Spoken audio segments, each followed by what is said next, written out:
You shall not climb up here, owl bear. Even though you are a bird of sorts, you cannot fly. And the bro's gonna be like, "Can I use my grappling hook and like just drop it down and do something?" And the fighter's probably like, "Ah!" and just gonna jump on top because that's fighter things. And the sorcerer, honestly, is probably just gonna go around the back and be like, "All right, what's the treasure?" And I'll be like, "It's a potion of poison."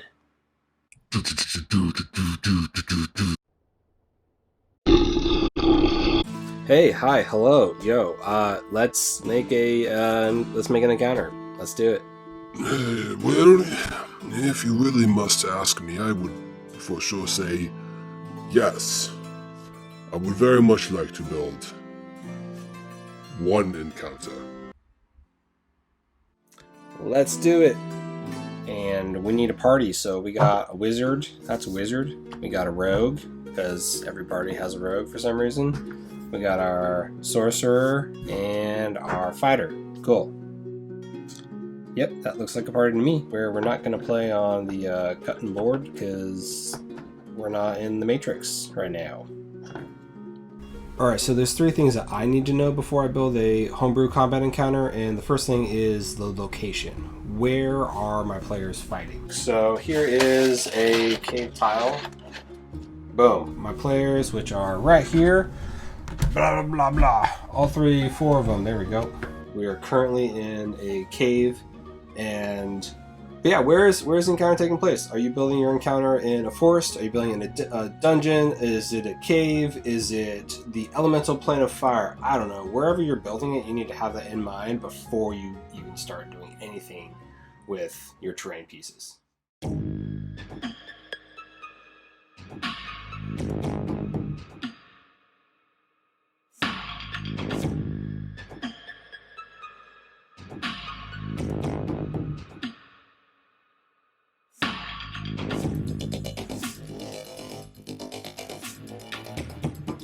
Cool. So now that we have our where built, we can go into number two. Number two is what? What's the goal for this fight? What are we fighting? What is the purpose?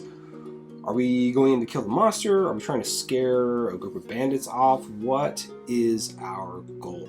So in this particular battle, the players are taking up a contract with a local town person who is so unbearably tired of the local owlbear killing people in the village. So the owlbear lives here in this cave, and players are sent here because their task is to deal with that cute little fuzzy. And they come here. So now we know what the players are fighting. It's this. They're fighting a giant owlbear. Great, so we know what the what is. The what is to fight that. Is the goal to scare the owlbear away from the village, from its cave? Obviously, if it lives here, it's probably not going to get too scared. It's pretty clear that for this setup, they're coming here to kill this thing.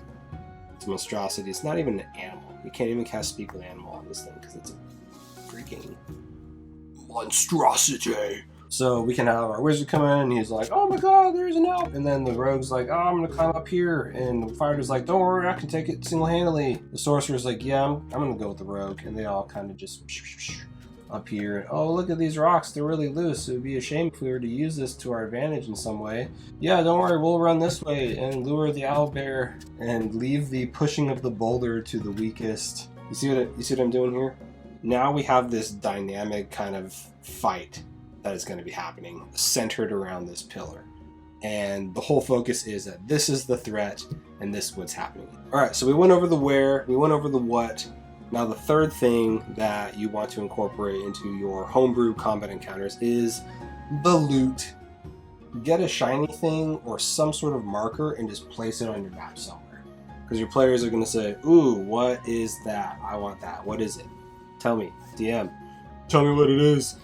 And that is going to drive your players to be like, "Okay, well, obviously we're here to kill this.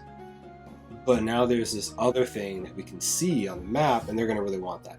They're also going to not want to be down here with the owlbear we're looking around. I don't know if you've ever thrown an owlbear at a group of level 3 players. I'm not that mean.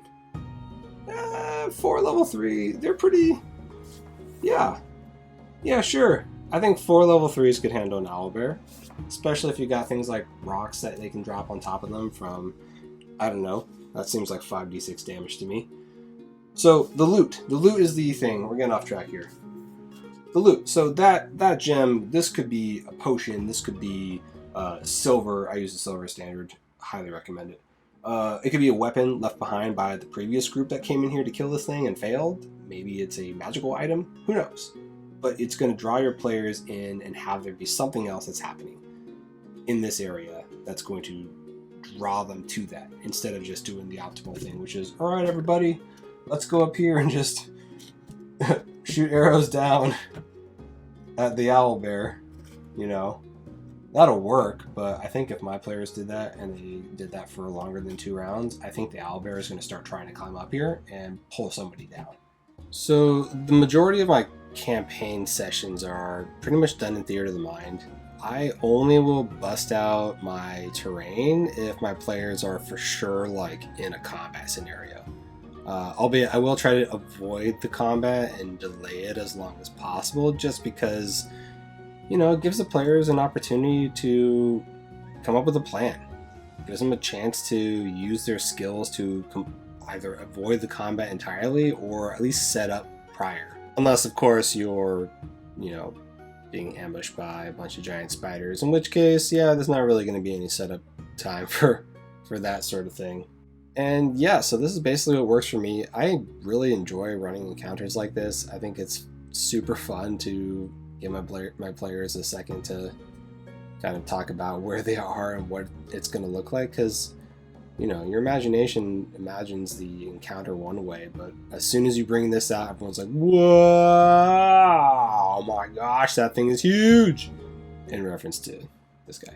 I guess I should also mention what this is. This is a piece of leather, but this leather has a static compass burned into it with a wood burner.